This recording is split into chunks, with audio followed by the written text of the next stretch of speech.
বাংলাদেশ জাতীয়বাদী স্বেচ্ছাসেবক দলের ৪৫তম প্রতিষ্ঠাবার্ষিকী উপলক্ষে দেশব্যাপী বিভিন্ন কর্মসূচি অংশ হিসেবে সিলেট মহানগর স্বেচ্ছাসেবক দলের উদ্যোগে বিভিন্ন কর্মসূচি পালন হয়। মঙ্গলবার ১৯ আগস্ট সকাল ১০টায় সিলেট কেন্দ্রীয় শহীদ মিনার থেকে বর্ণাঢ্য র্যালি বের করা হয়। শেষ হয় আম্বরখানা পয়েন্টে সংক্ষিপ্ত সমাবেশ অনুষ্ঠিতের মাধ্যমে। ৪২টি ওয়ার্ডে আমাদের কার্যক্রম শুরু করেছে, ৩১ দফা বাস্তবায়ন শুরু করেছে জনাব তারেক রহমানের নির্দেশে। এবং আমাদের যে জনগণের যে চাহিদা, জনগণ যে আমাদেরকে ভালোবাসতেছে, আমরা বিভিন্ন ওয়ার্ডে গিয়ে আমরা কাজকর্ম করে আমরা এটাই দেখতেছি। সবাই একটি জিনিস বলতেছে যে তারেক রহমান দেশে আসুক, ইনশাআল্লাহ আমরা ইনশাআল্লাহ ইলেকশন হলে আমরা ক্ষমতায় পাবো ইনশাআল্লাহ। আল্লাহ হুকুম ডিসেম্বরের মধ্যে আসতে পারেন ইনশাআল্লাহ।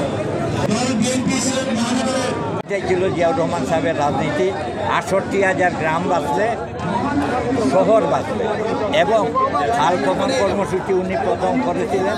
এবং আমি আগেও বলছি যে জিয়াউর রহমান সাহেব সেই ব্যক্তি, উনি ১৯৭৮ সালে হজ করতে গিয়েছিলেন এবং হজের সময় উনি যখন দেখলেন সৌদি আরবে চতুর্দিকে দুদু বালু, এবং তখনই তিনি সিদ্ধান্ত নিয়েছিলেন যে সৌদি আরবে তিনি বৃক্ষরোপণ করবেন।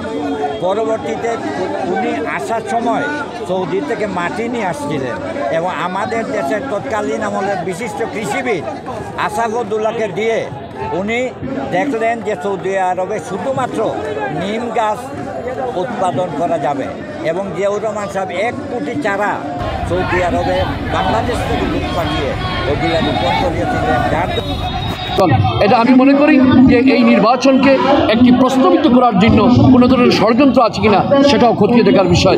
অর্থাৎ সকল দলের অংশগ্রহণে আমরা নির্বাচন চাই। মানুষ এখন ভোট দিতে চায়। জনগণের মূল ফান্ডামেন্টাল রাইট যেটা হচ্ছে একটি নির্বাচন। এই নির্বাচনের জন্য বিএনপি সবসময় নির্বাচনের কথা বলছে, সবসময় নিরপেক্ষ নির্বাচন করছে। ফেব্রুয়ারিতে হবে কিনা এখন তো হবে। কানাঘুষা কারা করবে?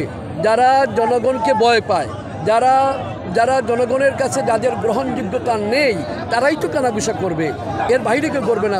অন্তর্বর্তীকালীন সরকার প্রধান নির্বাচন ফেব্রুয়ারিতে বলেছেন, উপদেষ্টারা বলছেন, এবং এটা বিশেষ করে যারা ইউরোপিয়ান ইউনিয়ন সহ এবং যুক্তরাষ্ট্র সহ সবাই কিন্তু এই নির্বাচন, এই জন্য নির্বাচন ইনশাআল্লাহ হবে এবং জনগণ সেখানে ভোট দিতে যাবে। জনগণের ভোটের অধিকার যারা প্রতিবন্ধকতার সৃষ্টি করবে, নানার ষড়যন্ত্র করবে, জনগণ থেকে তারা বিচ্ছিন্ন হয়।